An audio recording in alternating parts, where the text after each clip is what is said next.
Syrian rebels are reportedly receiving training from the U.S. in their fight against President Assad. It's claimed to be taking place in Jordan, and some Americans involved are in military uniform. But some members of the divided Syrian opposition say military support from abroad is only deepening the Syrian crisis, as one of the opposition leaders explained to RT's Arabic channel.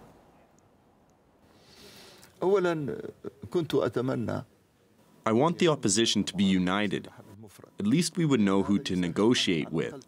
But unfortunately, there are many small armed groups. We are trying to establish contact with the most rational and far-seeing opposition representatives who respect international humanitarian law and the basic constitutional principles that unite us as Syrians, whose actions aren't based on religious beliefs or malicious murders.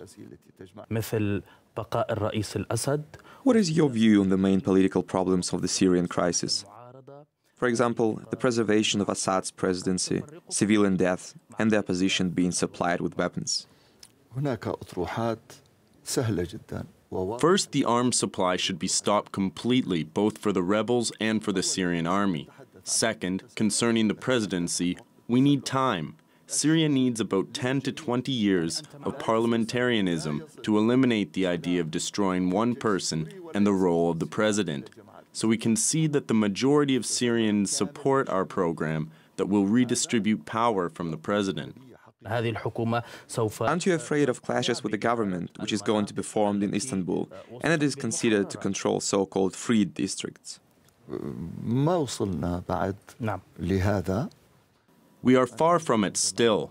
I think that if a project starts with the French foreign minister's statement and then was discussed in Istanbul's lobbies over 3 months, the project doesn't have any future. It is likely to be a farce.